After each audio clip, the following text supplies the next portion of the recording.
प्रधानमंत्री आवास योजना छत्तीसगढ़ की सियासत का वो मुद्दा है जिसने कांग्रेस सरकार की चुनावी जमीन खिसकाने में बड़ी भूमिका निभाई और अब यही मुद्दा एक बार फिर सियासी आर पार की लड़ाई का कारण बन गया है।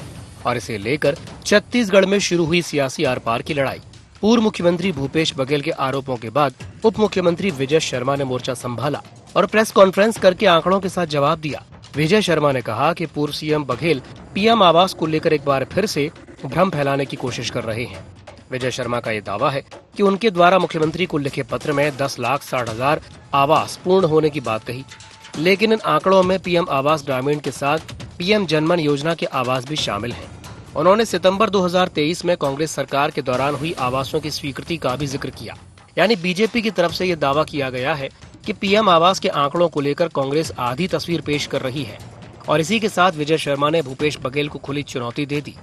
विधानसभा में चर्चा के लिए तो हम तैयार ही थे, वो आए नहीं।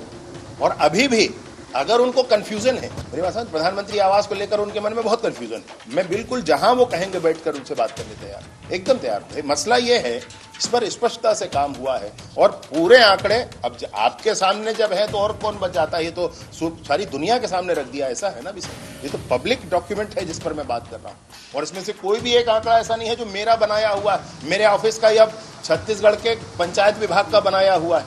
ये pmayg.nic.in वेबसाइट पर आप भी देख के निकाल सकते हैं जो मैं निकाला। छत्तीसगढ़ में गरीबों की छत पर सियासत। सरकार का दावा 18 लाख आवास पूरे। लोकसभा में आई आंकड़े के अनुसार 9,81,000 आवास पूरे। आंकड़ों के फेर में कांग्रेस बीजेपी आमने सामने। पूर्व सीएम भूपेश बघेल ने सरकार के दावों पर खड़े किए सवाल।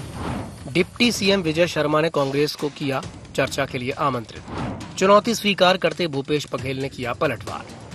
उप मुख्यमंत्री विजय शर्मा की चुनौती के बाद सियासी लड़ाई और दिलचस्प हो गई है, क्योंकि पूर्व मुख्यमंत्री भूपेश बघेल ने चुनौती को सीधे तौर पर स्वीकार कर लिया। बघेल ने कहा कि समय और जगह विजय शर्मा तय कर लें, वो बहस के लिए तैयार है। बघेल का आरोप है कि विजय शर्मा लिखित में भी गलत आंकड़े दे देते हैं। अपने कार्यकाल के आंकड़े गिनाते हुए उन्होंने दावा किया कि उनके समय तक करीब 18,50,000 आवास स्वीकृत हो चुके थे। बघेल ने सवाल उठाया कि मौजूदा सरकार ने अब तक कितने आवास स्वीकृत किए और उनमें से कितने पूरे हुए, इसका भी पूरा हिसाब सामने आना चाहिए। आप पुराना मेरा बयान भी निकाल के देख लें कि 11 लाख हम लोग बना चुके थे। बिलासपुर में जो कार्यक्रम हुआ उसमें 7 लाख आवास मैंने स्वीकृत कराया, तो हो गए 11, 7, 18। 45,000 ऐसे हैं जो इनके सर्वे में नहीं थे, तो 11, 7, 18, 18.5 लाख वो हो गए। ये बताया कि इन्होंने स्वीकृत कितना किया और उसमें कंप्लीट कितना किया। 18 लाख तो हमारे समय स्वीकृत हो गया था, ये लोग कितना स्वीकृत किए, उसमें कितना निर्माण हुआ, ये बता दें। हाँ, मैं तो चुनौती दे रहा हूँ भाई, आ जाए, उसमें क्या है। वो समय स्थान निर्धारित कर ले और आप लोग बुला लें। तथ्यात्मक कोई झूठ तो है ही नहीं।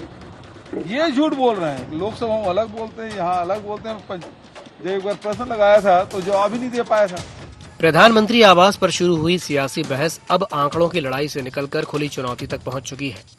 एक तरफ विजय शर्मा अलग अलग आंकड़े और प्रेजेंटेशन के जरिए भूपेश बघेल के दावों पर सवाल उठा रहे हैं, तो दूसरी ओर भूपेश बघेल सरकारी आंकड़ों और संसद में दिए गए आंकड़ों का हवाला देकर सरकार से जवाब मांग रहे हैं। विजय शर्मा ने खुले मंच पर बहस की चुनौती दी, भूपेश बघेल ने भी चुनौती स्वीकार कर ली।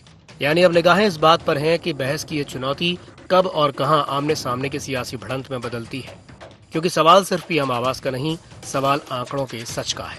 रायपुर से अद्वैत नाइक की रिपोर्ट।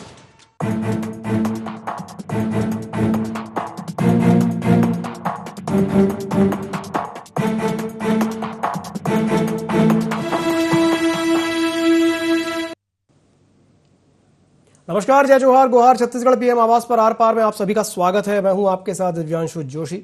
चर्चा को देंगे विस्तार, लेकिन उससे पहले नजर डालते हैं क्या है आज के गुहार पॉइंट्स। पीएम आवास पर हो रही सियासत के क्या है मायने? क्या बहस से साफ होगी पीएम आवास की पूरी तस्वीर? बीजेपी क्यों लगा रही कांग्रेस पर भ्रम फैलाने के आरोप? पीएम आवास को लेकर कांग्रेस के दावों में कितना दम? तो छत्तीसगढ़ में प्रधानमंत्री आवास योजना को लेकर के सियासी घमासान अब और तेज हो गया है। आरोप प्रत्यारोप के बीच मामला अब आंकड़ों की दलील से निकल करके आमने सामने की बहस तक पहुंच गया है। उप मुख्यमंत्री विजय शर्मा ने पूर्व मुख्यमंत्री भूपेश बघेल पर पीएम आवास के आंकड़ों को लेकर के भ्रम फैलाने का आरोप लगाते हुए खुली बहस की चुनौती दे डाली। तो वहीं भूपेश बघेल ने भी चुनौती को स्वीकार कर लिया। अब ऐसे में सवाल सिर्फ पीएम आवास के आंकड़ों का नहीं है, बल्कि ये भी है कि आखिर किसके आंकड़े सही हैं और कौन जनता के सामने योजना की सही तस्वीर को रख रहा है। आज इसी विषय को लेकर के हम चर्चा करेंगे। कुछ खास मेहमान हमारे साथ चर्चा में शामिल हो रहे हैं, आपका परिचय करा देते हैं। हमारे साथ चर्चा में जुड़ रहे हैं गंगेश द्विवेदी जी, वरिष्ठ पत्रकार हैं। गंगेश जी, स्वागत है आपका ND24 में। हमारे साथ जुड़ रहे हैं सत्य प्रकाश सिंह जी, कांग्रेस प्रवक्ता है। सत्य प्रकाश जी, आपका भी स्वागत है ND24 में। और हमारे साथ जुड़ रही हैं डॉक्टर किरण बघेल, भारतीय जनता पार्टी के प्रवक्ता हैं। डॉक्टर किरण, आपका भी स्वागत है ND24 में। शुरुआत में चलिए सत्य प्रकाश जी आपसे कर लेता हूं। सत्य प्रकाश जी, ये दो अलग अलग तरह के आंकड़े और उसे लेकर के आप और सत्ता पक्ष आमने सामने हैं। भाई, आम दर्शक के लिए यह समझना थोड़ा सा मुश्किल है कि स्वीकृत आवास, निर्माणाधीन आवास और जो पूर्ण आवास होता है उनमें अंतर क्या है, क्योंकि भ्रम की स्थिति यहीं से उत्पन्न हो रही है। और इस विवाद में क्या यह कहा जाए कि भारतीय जनता पार्टी अपने तरीके से इसका फायदा लेने की कोशिश कर रही है, या यूं भी कह सकते हैं कि भाई आप भी उसे उस तरीके से देख रहे हैं? क्या कहेंगे सत्यप्रकाश जी? देखिए दिव्यांशु जी ने बहुत अच्छा सवाल किया, और प्रदेश की जनता को ये हक है तो ये जानने का किस तरह से जब विपक्ष में थे हमारी सरकार के उस समय भ्रम फैलाया और आज भी भ्रम फैला।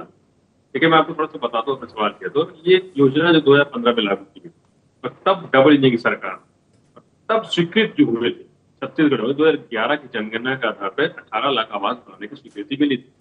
इनकी सरकार थी 2015 से 18, रमन सिंह जी की सरकार। और रमन सिंह ने अपने बजट भाषण में, आखिरी बजट भाषण में ये बताया था खुद विधानसभा में कि हमने ग्रामीण में जो है वो 2,37,000 आवास बनाए, तो शहरी आवास जो हमने बनाया वो 19,000, मतलब कुल मिला के 2,56,000 आवास 3 साल में उन्होंने बनाए। हमारी सरकार आती है, हमारी सरकार में आपको बताना चाहूंगा 2018 से 23 तक 10 लाख से ज्यादा आवास होने। हम, मैं नहीं बोल रहा हूँ, मैं आपको अब बताना चाहूंगा। मैं इसके उस समय जब 2022 की बात कर रहा हूँ, उस समय मीडिया रिपोर्ट्स में खबर आपको दिखाना चाहता हूँ। उसमें एक लाइन इतना नहीं पढ़ता, एक लाइन में बता दूं, उसमें लिखा हुआ है कि करीब 8.5 लाख आवास पूर्ण हो चुके हैं। ये हम देखिए, या इधर उधर की बातें या भ्रमित बातें नहीं कर रहे। फिर उसके बाद मैं आपको बताना चाहूंगा, जब हमारी सरकार ने ये काम किया और ये हम आवास दे रहे थे, तो ये बीच भ्रम की स्थिति पैदा करने की कोशिश इन्होंने की। अभी भी भ्रम की स्थिति है, क्योंकि देखिए अभी जो हालात हैं, विजय शर्मा जी ने एक पत्र लिखा और वो बोलते कि हमने 18 लाख आवास पूर्ण कर दिए। भाई, कौन से 18 लाख ये बताएं। फिर उधर से बृजमोहन अग्रवाल जो सांसद है वो बोलते हैं, और लोकसभा का में जो बयान दिया उसके हवाले वो अपनी बयान देते हैं कि करीब 9 लाख से ज्यादा आवास छत्तीसगढ़ में बने। तो ये भ्रम की स्थिति क्यों है? कि कौन झूठ बोल रहा है? या तो विजय शर्मा जी झूठ बोल रहे हैं, या बृजमोहन अग्रवाल जी झूठ बोल रहे हैं। ये प्रदेश की जनता को जानना चाहती है। और मैं आपको बता दें, हमारी सरकार थी, आपको याद होगा कि कई आवासों की स्वीकृति, करीब 7 लाख आवास ऐसे जिसकी स्वीकृति नहीं मिली थी, उसको हमने मुख्यमंत्री आवास न्याय योजना के तहत अलग रखा और एक आर्थिक सर्वेक्षण करवाया। उस आर्थिक सर्वेक्षण में भी जो लोग निकल के आए 10 लाख से ज्यादा, उनको, और ये बचे हुए जो थे 7 लाख, उनको, इस सब को हमने एक समाहित किया और पहली किस्त हमने दी। हमने 3,234 करोड़ बजट आवंटित किया, जो इन्होंने रोक रखा है, अभी तक किस्त नहीं देते। तो हमने तो जिनको आवास के कैटेगरी में नहीं भी रखा था केंद्र सरकार ने, हमने उनको भी आवास देने की कोशिश की, हमने प्रयास किया, मगर हम बीजेपी फैला रहे थे। और आज सत्ता में बैठे तो बोलते पूर्ण हो गए। अगर पूर्ण हो गए हैं तो अभी भी आवास को नहीं लोगों को मिल रहे। अगर पूर्ण हो गए हैं तो बस्तर के लोग आज भी क्यों सड़कों पर सोने मजबूर है? अगर पूर्ण हो गए हैं तो ये खबरें क्यों आती है कि किस्त नहीं मिली है उनको? अगर पूर्ण हो गए हैं तो ये खबरें क्यों आ रही कि टूटी हुई दीवारें हैं, घर नहीं मिला है, छत नहीं ठीक से? तो और सबसे महत्वपूर्ण आपको देखिए, इनके आंकड़े समझ में आ जाएगा। विजय शर्मा जी ने पत्र में लिखा कि प्रतिदिन हम 1600 घर बना रहे हैं, प्रतिदिन। मतलब अगर आज की तारीख की बात कर ली जाए तो लगभग 985 दिन की सरकार हो गई है। 985 के हिसाब से तो आपके करीब 15.5 लाख रुपए आसपास मकान बन जाना चाहिए, मगर आप 18.5 लाख बोल रहे हैं। तो ये भ्रम की स्थिति ये कर रहे हैं, और ये अपने आंकड़ों में फंस रहे हैं। मैंने जो आपको तथ्य रखे इन्हीं की बातें, मैंने हवा ये बनाए बातें नहीं लिखी। जो पत्र में इन्होंने लिखा था वही हवाला दे रहा हूं। इसलिए बोल रहा हूँ, ये भ्रम की स्थिति ये पैदा कर, आज सरकार में होते हुए गरीबों को कहने उनका मजाक बनाने की कोशिश ये सरकार कर रही है और उनका मजाक उड़ा रही है। हमारा तो सीधा सवाल है कि आप एक श्वेत पत्र ले आइए, नाम के साथ ले आइए, किसको कितने घर मिले, किस कब मिले, ये श्वेत पत्र ले आइए, प्रतिक्रिया लेते हैं, ठीक सामने आ जाएगी। ठीक है। डॉक्टर किरण, वो कह रहे हैं कि भाई आप श्वेत पत्र ले आइए, कितने आवास बने हैं, सारी तस्वीर क्लियर हो जाएगी, सब साफ हो जाएगा। क्या कहेंगी? मैं तो यही कहती हूँ कि भूपेश बघेल जी श्वेत पत्र ले आए, उनके समय में कितने आवास स्वीकृति हुए थे, पूर्ण हुए थे और किन किन नामों से जारी हुए थे, वो भी एक पत्र जारी कर दें, वो क्यों नहीं जारी कर रहे हैं। और अभी सत्य प्रकाश जी बहुत बड़े बड़े आंकड़े दे रहे थे। दोषी जी, मैं बस एक ही सवाल पूछना चाहूंगी, 16 जुलाई 2022 को तत्कालिक इनके विभागीय मंत्री टी.एस. सिंहदेव के द्वारा अपने मुख्यमंत्री को त्याग पत्र दिया गया था, ये कहकर 18 में इनकी सरकार आई और लगभग नहीं 16 जुलाई को 2022 को 3.5 साल के बाद इनके विभागीय मंत्री टी.एस. सिंहदेव जी ने पत्र लिखा, चूंकि हम गरीबों को उनका आवास मुहैया नहीं कर पा रहे हैं, इस अपराध बोध से मैं ये अपने पद से इस्तीफा दे रहा हूँ, इस विभाग से इस्तीफा दे रहा हूँ, जिसको सहर्ष भूपेश बघेल जी ने स्वीकार कर लिया था। तो अब ये पता है कि भूपेश बघेल सही बोल रहे हैं या टी.एस. जी झूठ बोल रहे थे। सत्य प्रकाश जी, आप बता दीजिए, अगर आप लोग ने 10 लाख आवास स्वीकृति करा दिए थे या पूर्ण करवा दिए थे तो आपके विभागीय मंत्री को भला क्यों इस्तीफा देना पड़ा? अगर वो गलत थे तो भूपेश बघेल जी इनको आंकड़ा समझा के उसका इस्तीफा वापस दे सकते थे, लेकिन उन्होंने स्वीकार कर लिया। आंकड़ों की जादूगरी में आपकी सरकार माहिर है। आपको तो याद होगा कि पूरे छत्तीसगढ़ में 5 लाख रोजगार बना देने की बड़े बड़े होर्डिंग्स आपकी सरकार ने लगाए थे। जब सदन में आप लोग से जब इसका कन्फ्रंटेशन हुआ तो आप लोग की ये सभी विभाग में ये नौकरियां सिर्फ 29,000 तक का आंकड़ा आप दे पाए। तो आंकड़ों की जादूगरी करना तो भूपेश बघेल जी ज्यादा अच्छे से जानते हैं। और रही बात आंकड़ों की, दोषी जी, तो मैं बता दूं कि हमारी सरकार ने जो विजय शर्मा जी ने जो आंकड़े दिए हैं, जिसमें इनके समय के सूची जो बची हुई थी उसको हमारे रमन सरकार से बचे हुए आवास से उसको और हमारे मुख्यमंत्री जनमन के अंदर आने वाले आवास सभी को जोड़कर लगभग 18 लाख आवास जो हमारे प्रथम कैबिनेट बैठक में स्वीकृति किया गया था, जिसमें 10 लाख पूर्ण हो चुके और आधे प्रक्रियाधीन है। तो इसमें सवाल किस बात का है? रही बात जो बृजमोहन जी ने सदन में मांगा, उन्होंने पिछले 5 वित्तीय वर्ष की जानकारी मांगी है, जिसमें से 2.5 साल इनके और 2.5 साल हमारे कार्यकाल के। तो आपको बता दूं दोषी जी, इनके समय में 21, 22 और 23 एक भी मकान स्वीकृति नहीं दे पाई है। इनके मुख्यमंत्री का कहना था कि क्योंकि ये प्रधानमंत्री आवास प्रधानमंत्री जी के नाम से है तो हम 40% क्यों दें, 90 के 90 या पूरा अंशदान यही दें। कभी इन्होंने ये कहा, कभी इन्होंने कहा कि ये प्रधानमंत्री के नाम से है। तो लगातार इनकी नीति थी ही नहीं, गरीबों को ये मकान देना ही नहीं चाहते थे। ठीक है, अब जब हमारी सरकार दे रही तो इनके पेट में दर्द हो रहा है। तो बयान और चलिए ठीक है, पेट में दर्द क्यों हो रहा है उसका भी जवाब ले लेंगे किरण जी। सत्यप्रकाश जी के पास आऊंगा, लेकिन उससे पहले गंगेश जी भी हमारे साथ फोन लाइन पे जुड़े हुए हैं, एक सवाल उनसे कर लेता हूं फिर आपके पास आता हूं। गंगेश जी, क्या आपको मेरी आवाज आ रही है? जी आ रही है। जी, गंगेश जी, मेरा सवाल आपसे यही रहेगा कि भाई दोनों ही दल एक दूसरे पे आरोप प्रत्यारोप लगा रहे हैं और कह रहे हैं कि भाई भ्रम की स्थिति को बीजेपी कह रही है कि कांग्रेस पैदा कर रही है, कांग्रेस कह रही है कि बीजेपी पैदा कर रही है। लेकिन जनता को इस सवाल का जवाब तो मिलना चाहिए ना कि भाई किसने कितने आवास स्वीकृत किए, या ये ज्यादा जरूरी है देखना कि भाई कितने गरीब परिवारों के छत पे उनके सिर पे छत आई है? क्या कहेंगे गंगेश जी? निश्चित तौर पर ये बहुत क्लियर रूप से स्पष्ट होना चाहिए कि कितने गरीबों के लिए आवास अब तक बनकर पूरे हो गए हैं। मुझे ऐसा लगता है दिव्यांश जी, इसकी शुरुआत जो हुई थी तो 2011 का जो जनगणना का आंकड़ा था उसके आधार पे 18.5 लाख आवास स्वीकृत किए गए थे पहली बार जी। ठीक है, उसमें से कांग्रेस के शासनकाल में 9.5 लाख के आसपास पूरे हुए, 8.5 9.5 जो आंकड़ा देते हैं उतने हो गए थे। उसके बाद अगले 3 साल में अगर जैसा कि ये दावा कर रहे हैं कि 10 लाख के आसपास और हमने बना लिए, अगर ये होता है पूरा तो निश्चित तौर पर जो 2011 की जो सर्वे सूची है उसके हिसाब से तो पूरे हो गए होंगे, मकान बन के तैयार हो गए होंगे। लेकिन इसमें ये बात और आ रही है कि इसमें जनमन योजना के तहत भी कुछ मकान स्वीकृत है, उनको भी शामिल किया गया है। तो ये कंफ्यूजन इसीलिए हो रहा है। दूसरा, इसमें ऐसा नहीं था कि और गरीबों की संख्या अगर देखें प्रदेश में और आबादी, जिस समय ये जनगणना हुई 2011 के, उस समय प्रदेश की आबादी 2.55 करोड़ थी, यानी 2,55,000 करोड़ थी। आज 2026 आ चुका है, यानी एक जनगणना और होनी थी, वो नहीं हो पाया 10 साल से ज्यादा, लगभग मानी चली 11 से मतलब 12-15 साल के आसपास हो गया। 15 साल में कितनी बढ़ गई होगी जनसंख्या, उसके साथ ही गरीबों की संख्या भी बढ़ी है। बिल्कुल, उसका जब तक एग्जैक्ट आंकड़ा नहीं आएगा तब तक ये पता नहीं चलेगा अभी कितने लोग घर विहीन है। वो जो नए आंकड़े आएंगे वो आएंगे अब इस बार जब जनगणना होगी तब, या इसके अलावा सरकार को ये ऑप्शन था कि वो चाहे तो अपने स्तर पर सर्वे करा के और अन्य गरीबों को भी इस योजना में शामिल कर सकती है जब पहला फेज खत्म हो जाए तब। तो पहला फेज अभी खत्म हो गया होगा अगर आंकड़ा सही है विजय शर्मा जी का, तो इसका मतलब है कि इनका पहला फेज समाप्त हो गया है और अब इनको अप्लाई करना चाहिए कि अगले फेज में कितने गरीबों को शामिल किया जाए। इसमें फिर स्टेट गवर्नमेंट के ऊपर है, वो सर्वे कराएगी अपना इंडिविजुअल और उसके बाद वो प्रस्तावित करेगी, तब जाके दूसरा फेज स्वीकृत होगा।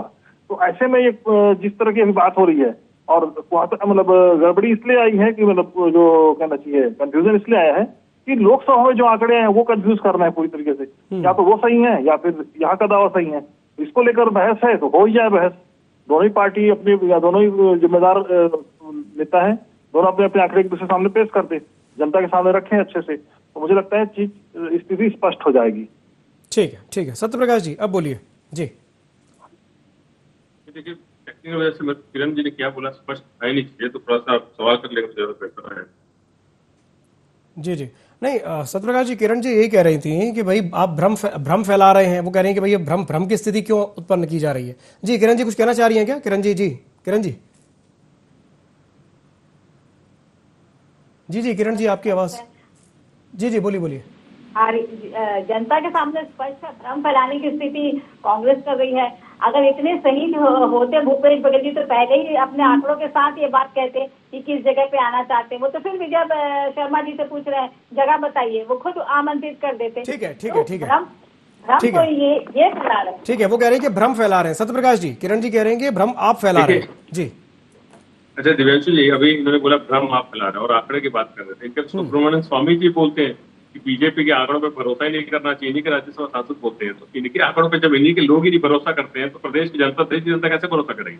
तो भ्रम कहाँ है? भ्रम है ही नहीं। अगर विजय शर्मा जी बोलते हैं पत्र लिखते 8.5 लाख का और बृजमोहन अग्रवाल जी बोलते नहीं 9 लाख, तो भ्रम कहाँ है? ये तो स्थिति स्पष्ट है। स्थिति स्पष्ट जनता को इनको करना पड़ेगा।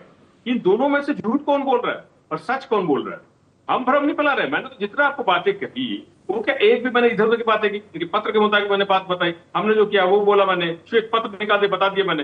देखिए ये झूठ किस तरह से होते हैं। विधानसभा में खड़े को झूठ बोल देते हैं कि 30,000 शिक्षकों की भर्ती होगी, आज तक हुआ। बजट भाषण में ओपी चौधरी जी ने बोला 20,000 शिक्षकों की भर्ती होगी, आज तक हुआ। तो ये झूठ बोलना इनकी फितरत है। हम तो अंग्रेजों से लड़ रहे थे सत्य अहिंसा के रास्ते पे चलकर, आज झूठ बोलने वालों के खिलाफ भी हम सत्य अहिंसा के रास्ते पे चलकर लड़ रहे हैं, मोहब्बत की दुकान के तहत लड़ रहे हैं। मगर देखिए महत्वपूर्ण चीज क्या है, गरीबों को आवास मिलना चाहिए। ये इधर उधर बातें क्यों कर रहे हैं? आप ये बता दीजिए, अगर मैं इनसे पूछूं कि जब से सरकार बनी है बता दें कितने आवास इनकी सरकार में स्वीकृत हुए, ये बता दें। आप एक आवास में स्वीकृत हुई है तो ये बता दीजिए। 2024 में तो 0 है।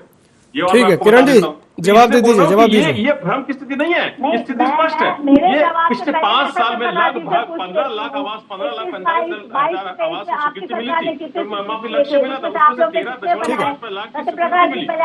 ये पिछले 5 साल का लक्ष्य है। लिखित कार्यक्रम मिली, बताइए सामने लगभग 10 लाख आवास काम इनका है। हम तो मैंने आपसे बोला जी सुन लीजिए। आपकी सरकार ने मात्र 1 लाख समथिंग घर बनाए हैं। 10 लाख का जहाँ पे आपके सामने लक्ष्य था उसमें मात्र 1 लाख बनाया। उसके बाद आप लोग ने पल्ला झाड़ लिया। इसी से बाधित होकर, इसी से कंपेल होकर आपके विभागीय मंत्री टीएस सिंह को नाराजगी वर्ष और दुखी मन से अपने विभाग से इस्तीफा देना पड़ा। आप इस बारे में कुछ बोलना ही नहीं चाहते। सत्यप्रकाश जी किरण जी कह रही है कि भाई 10 लाख में से सिर्फ 1 लाख आवास बनाए आपने और उसके बाद खाना पूर्ति हो गई और इसी वजह से दुखी होकर के टीएस बाबा ने इस्तीफा दिया था। क्या कहेंगे? बहुत अच्छा बात बोल रहा आपने दिव्यांशु। देखिए मैं अब आपको वर्ष पर आंकड़ा बता देता हूं। जी बताइए। 2020 59,684। अगर गलत है तो बाहर निकले एफआईआर करा देना। 2021 23,291। 2022 33,575। 2023 2,32,309। अगर गलत है तो बताइए। इसलिए मैं बोलना चाह रहा हूँ ये हमने पूर्ण किया और स्वीकृति मिली वो अलग। तो ये मैं बोलना चाह रहा हूँ ना कि हमने आवास बनाया, मगर भ्रम कौन पैदा कर रहा है, कौन झूठ फैला रहा है? इनके लोग झूठ बोलने पे माहिर ये लोग हैं। गोडसे के वंशज ये लोग हैं, हम गांधी के वंशज हैं, सत्य अहिंसा के पुजारी है, झूठ नहीं बोलते। इसलिए मैं बोल रहा हूँ भ्रम नहीं है। गोडसे और गांधी बीच में कहां से आ गए सत्यप्रकाश जी? और इनको करनी पड़ेगी सत्यप्रकाश जी, इसमें गोडसे और गांधी बीच में कहां से आ गए? बात तो पीएम आवास की हो रही थी। नहीं दिव्यांशु जी इसलिए आए हैं ना, क्योंकि झूठ Divert बोलना करने का कला और तो किस तरह से कांग्रेस फरेब के करना ये साथ गोडसे पड़ेगा। वंश से ज्यादा बेहतर जानते हैं। जी, और जी, गांधी जी। के जो अनुयायी होंगे वो सत्य पे रास्ते पे चलेंगे। मैं ये बोलना चाह रहा हूँ, इसलिए मैं बोला इसमें भी स्पष्टता ला देता हूँ ना कि कौन सत्य बोल सकता है और कौन झूठ बोल सकता है। प्रदेश की जनता का हक है जानने का कि कौन सच बोल सकता है, कौन झूठ बोल सकता है, किसके परवरिश कैसी है, ठीक है, उससे भी ठीक कुछ है। स्पष्ट दिखता है ना कि कौन झूठ बोल सकता है। ठीक है, गंगेश जी से टिप्पणी ले लूं, फिर आपके पास आता हूं। आपके पास आता हूं मैडम। गंगेश जी, अभी आपने सुना सत्यप्रकाश जी क्या कह रहे थे और किरण जी की भी बात आपने सुनी होगी। हालांकि बात गांधी जी और गोडसे जी तक चली गई, गांधी गोडसे तक चली गई, वहां तक जाने की आवश्यकता नहीं थी, बात तो पीएम आवास पे हो रही है। मैं चाहूंगा कि अगर आप यहाँ पे कुछ टिप्पणी करना चाहें तो। जी गंगेश जी, क्या आप मेरी आवाज सुन पा रहे हैं? लगता है गंगेश जी से हमारी आवाज नहीं पहुंच पा रही है, गंगेश जी संपर्क नहीं हो पा रहा। चलिए कोई बात नहीं। जी किरण जी, अगर आप जवाब देना चाहें इस बात का तो। जी किरण जी। हाँ बिल्कुल, मैं देख रही थी, मैं जिस प्रकार सत्यप्रकाश जी के पास कोई शब्द तो थे नहीं, तो बेचारे वो डिबेट को डाइवर्ट करने का प्रयास कर रहे थे। तो जोशी जी, आपको मैं याद दिला दूं कि जहां ये गांधी जी की बात करते हैं, गांधी जी के वंशज होने का दावा करते हैं, गांधी जी ने दो बात रखी थी, स्वच्छ भारत और राम राज। इन्होंने दोनों मूल मंत्र को छोड़ दिया। स्वच्छ भारत की बात हमारे लाल किले के प्राचीर से हमारे प्रधानमंत्री बात करते हैं, घर घर शौचालय निर्माण करते हैं, और किस प्रकार भारत में स्वच्छता अभियान चलाया जा रहा है, इनके गांधी जी के द्वारा उठाया गया जो मूल मंत्र था हमारे प्रधानमंत्री पूरा कर रहे हैं। राम राज्य की कल्पना करने वाले महात्मा गांधी का सपना किन्होंने कुचला? इन्होंने। हमारे सरकार आ रही है भाजपा की, मोदी जी राम राज्य की बात करते हैं, सुशासन की सरकार की बात करते हैं, तो ये लोग सिर्फ गांधी जी के मूल मंत्र पे नहीं चलते। हाँ, गांधी जी के टाइटल, राहुल गांधी, प्रियंका गांधी, इंदिरा गांधी, तो सिर्फ गांधी। किरण जी, जैसे आपने कहा कि राम राज्य की बात होती है, मुझे तो ऐसा लगता है केवल बातें हो रही है, राम राज्य आ कहां पा रहा है? भैया आप महंगाई की स्थिति देख लो, आप शक्कर 45 रुपए थी, आज 70 रुपए की बिक रही है, त्योहार सर पे है, बेचारा आम आदमी कह रहा है कि मिठाई कैसे खाएंगे? ये जो है दोषी जी, सामयिक जो रहता, सामयिक जो बढ़ोतरी है दाम की, क्योंकि यहाँ इस बार प्रोडक्शन करने के नहीं हो पाया, और 2-3 रीजन है। तो ऐसा तो नहीं कि सभी सरकार में या कांग्रेस के समय में ऐसा नहीं हुआ। पेट्रोल के लिए यूपीए सरकार में, मनमोहन के सरकार के समय हम कैसे लाइन लगाते थे, और बहुत से ऐसे कुछ जो रहता है, जो तत्कालिक कुछ समस्या रहती, जिसके बलबूते पे उसके कारण ठीक है जी, इम्प्लीमेंटेशन हो सकता है। जी ठीक है। सत्यप्रकाश जी कुछ कहना चाह रहे थे क्या? जी सत्यप्रकाश जी, आप कुछ कहना चाह रहे थे क्या? जी वैसे देखिए, जैसे मैंने पहले ही बोला ना कि इनके आंकड़े और इनकी बातों में खुद फंसते हैं। अब राम राज की बात करें, मालूम है मैं क्या बोलूंगा, अब राम मंदिर में ही चढ़ावा चोरी हो जाए, वो बोलेंगे कि राम राज्य हम लेके आ रहे हैं।